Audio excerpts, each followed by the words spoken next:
Celui qui dévore. Celui qui dévore tes affaires. Celui qui dévore tout. Je menacerai et il ne vous détruira pas les fruits de la terre. Et la vie ne sera pas stérile. La stérilité, ta femme est une vie féconde dans ta maison. Si tu appliques ça, Dieu te dit, ta femme qui a une vie ne sera plus stérile. Vous jouez avec ça, hein? On n'est pas en train d'acheter Dieu. On est en train d'obéir au principe de Dieu. On ne peut pas acheter Dieu.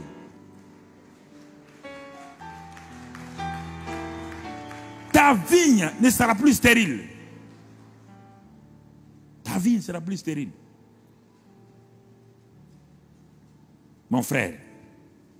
Et avec ça, j'ai commencé à mettre en pratique. J'ai commencé à mettre en pratique. J'ai commencé à mettre en pratique. Et ce qui m'a frappé un jour où j'étais là, je commençais à prier. Dieu dit non, apporte seulement à la maison du trésor là, les dîmes, les offrandes. Ne fais pas ce que moi seul suis capable de faire. Toi, ta part est d'apporter et d'attendre la récolte. Moi, ma part est d'ouvrir les écluses des cieux, de menacer celui qui dévore et ensuite de te rendre heureux. Il faut que nous respectons chacun sa part. N'essaie pas tu ne peux pas provoquer. Tu ne peux pas faire. Quand tu poses l'acte, laisse, ça vient. Alors mon frère, ma soeur, alors un jour, j'étais couché un après-midi, Dieu me dit, bon, tu as commencé à mettre en pratique. Et je t'ai dit quoi? Mets-moi de la sorte à l'épreuve et tu verras si je ne veux pas les éclus des cieux. Il dit, ah bon, ça veut dire quoi? Je ne comprenais pas. 76, 77. J'étais converti en quelle année? 73. J'ai 3 ans de conversion. On ne m'a pas enseigné ça. Dieu est en train de m'enseigner. Alors, qu'est-ce que j'ai fait? J'ai acheté un cahier. J'ai acheté un cahier. Et là, dans ce cahier, j'ai dit, mais Seigneur, tu te dis de te mettre à l'épreuve. Moi, je veux te mettre à l'épreuve. J'ai dit, je touche un salaire X actuellement. Mais je vais te demander 10 fois ce salaire-là. 10 fois ce salaire, ça correspondait au salaire des expatriés au Burkina Faso. En 76-77. Même nos ministres n'avaient pas ce salaire-là. Le président avait ça tout juste un peu plus. Ceux qui avaient ce salaire-là, ce sont les expatriés français qui sont venus en Afrique pour travailler. On a bonifié leur salaire, le fait qu'ils sont expatriés, tout, c'est eux qui avaient ça. Et quand j'ai montré ça, j'ai écrit dans mon cahier, mais Dieu n'a pas ri, Dieu n'a pas dit petit malin. Non, Dieu n'est pas là pour taper la tête des gens en disant, mais qu'est-ce que tu fais comme ça là? Il m'a dit de le mettre quoi? À l'épreuve. J'ai écrit, j'ai posé. Et j'ai continué. Une semaine plus tard que j'ai écrit ça, et j'ai commencé à remercier le Seigneur, on me téléphone du ministère, le ministre du Commerce m'appelle dans son bureau rapidement, urgent. J'arrive, dit, monsieur Karambiri, nous avons une entreprise de textile ayant 800 ouvriers et tous les cadres sont des expatriés. Le directeur général, le directeur technique, commercial, tous, et même les contremaîtres dans les ateliers, ce sont des expatriés, des Français. Nous voulons nationaliser l'usine et on commence la nationalisation par le poste de directeur commercial. Et nous avons pensé à vous. Nous savons que vous venez d'arriver, vous avez certains diplômes. On a pensé à vous. En réalité, je n'étais pas trop intéressé parce que je ne voulais pas quitter la capitale à l'époque. Parce que si tu vas à l'intérieur, on t'oublie, comme on le dit chez nous.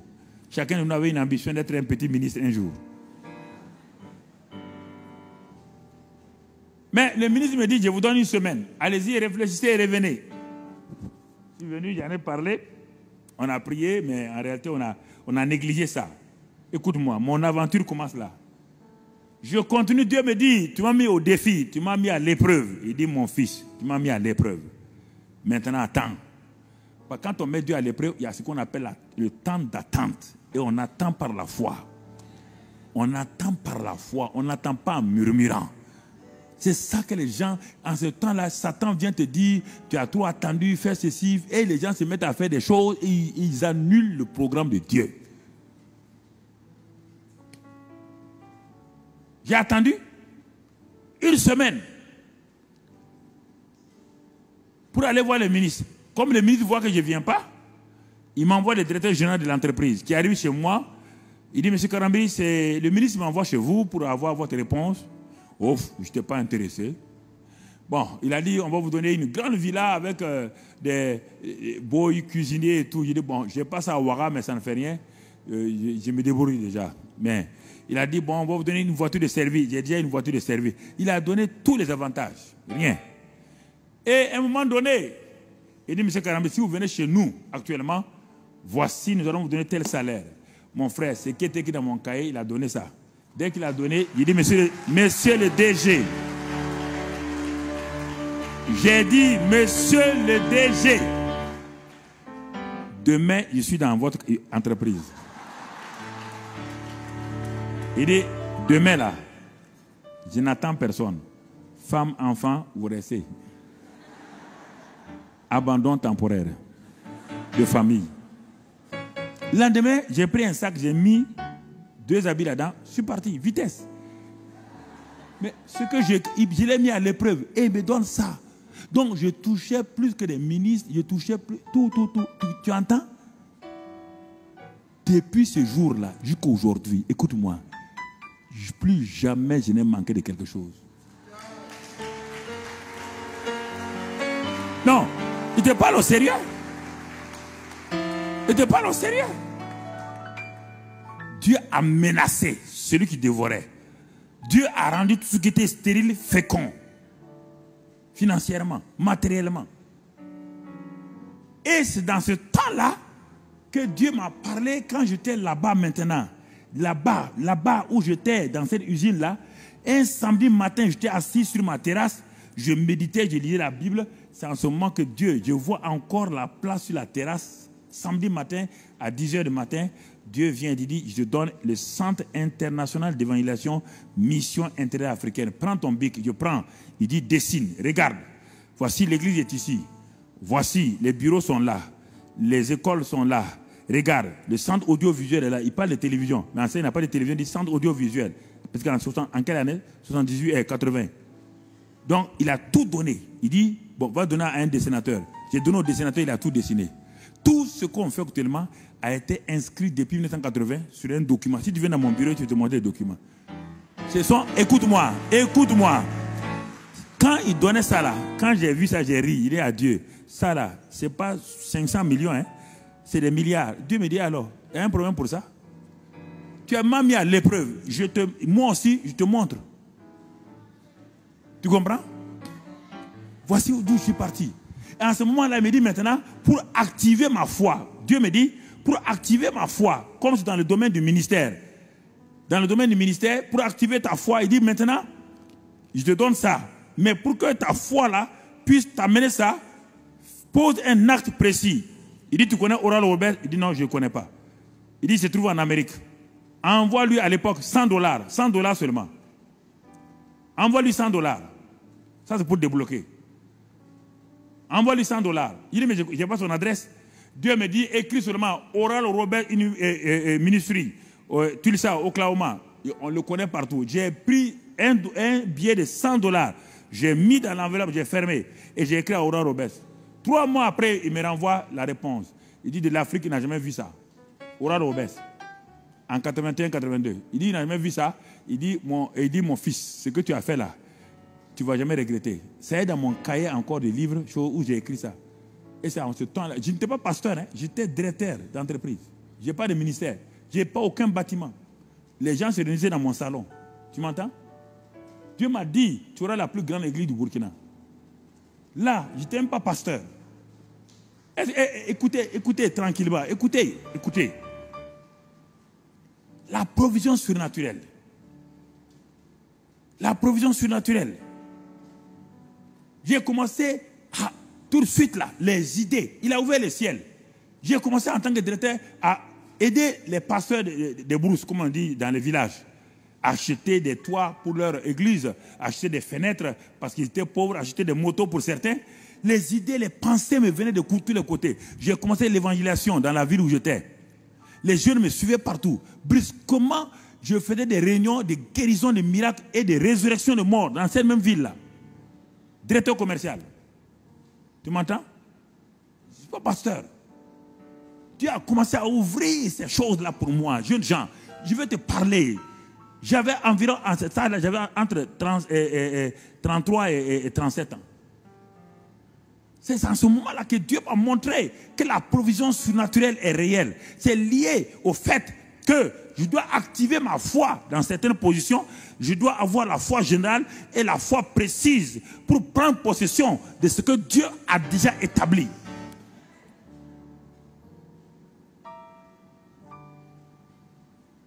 Et en ce moment-là, Dieu me dit, ne t'inquiète pas, je vais te ramener dans la capitale. Reste là. 6 ans après, il m'envoie une dame venant, Lewis. Elle vient de Floride. Qui vient chez moi à Ouara, une dame, une américaine. Je n'avais jamais vu l'onction comme ça dans la vie d'une femme. Je ne savais même pas que c'était l'onction. Elle est venue chez moi, elle m'a dit, Dieu nous a envoyés. Elle était avec Gwen Shaw à l'époque. Elle vient, quand elle lève la main comme ça dans mon salon, quand elle lève la main comme ça, les gens... Il dit, ça vient de Dieu, ça. Mais je ne connaissais pas l'onction à ce temps. Elle m'a dit, monsieur, dans 8 ans, Dieu t'envoie dans le monde entier. Il dit, mais moi, je suis assis d'abord en province ici. Elle me dit, dans 8 ans, Dieu m'a montré, tu vas dans le monde entier. Dieu m'avait dit ça, mais elle est venue confirmer. Tout ça à partir de quoi? De ce que je vous dis là. Quand j'ai mis Dieu à l'épreuve. Tu m'entends? Je n'ai pas jeûné et prié. J'ai jeûné et prié, fatigué. Quand j'ai obéi à la parole, c'est en ce moment-là que mon jeûne et ma prière ont été utiles.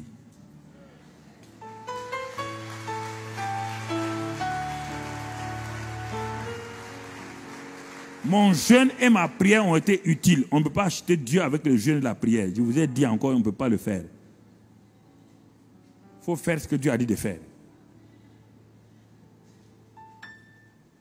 Et c'est ça, Dieu m'a dit, quand tu vas arriver à Ouaga, maintenant il dit, bon, je vais t'élever, ne t'inquiète pas. Et en pleine révolution, au moment où on parlait, on ne voulait même pas qu'on parle de Dieu. C'est en ce moment que Dieu m'a élevé de cette ville-là pour m'amener dans la capitale. En pleine révolution, tout le monde sait, le président de l'époque, à l'époque, Sankara, il savait que je suis chrétien. Il le savait. Et on disait qu'on combattait les chrétiens. C'est en ce moment que moi, on m'élève comme directeur général de la plus grosse société du pays. On m'établit comme vice-président de la chambre de commerce, comme vice-président du conseil économique et social, président de la compagnie aérienne. C'est en ce moment que je suis monté en flèche en pleine révolution.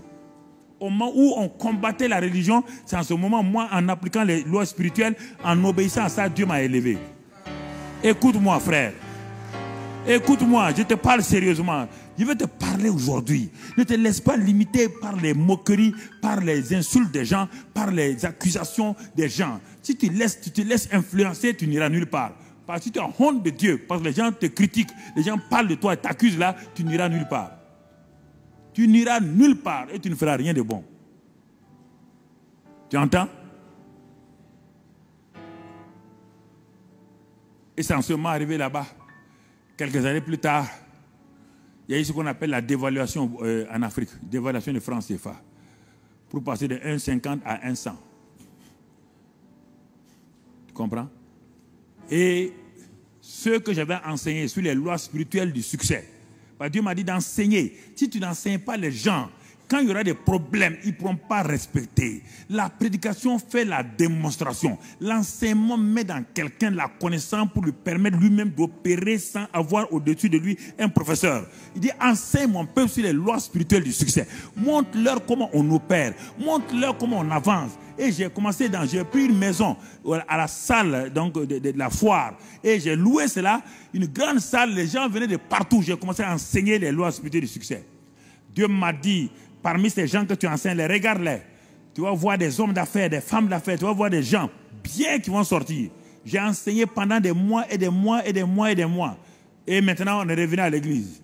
Quand on est revenu, quand la dévaluation est venue, frères et sœurs, la plupart des gens qui étaient en Afrique ont eu des problèmes. Les entreprises sont fermées. Parce que pourquoi? La dévaluation divise tes avoirs par 2 et elle monte tes dettes par 2. Donc, en un clin d'œil, sans aucun acte de mauvaise gestion, tu deviens pauvre. Faillite. Faillite. Si tu importes tes produits de France, maintenant, les prix sont quoi? Double. Et ton avoir au Burkina Faso est moitié. Il n'y a rien. Et nos gens ont commencé à voir ça. Il y a un de nos diacres qui est venu, quelqu'un qui est venu.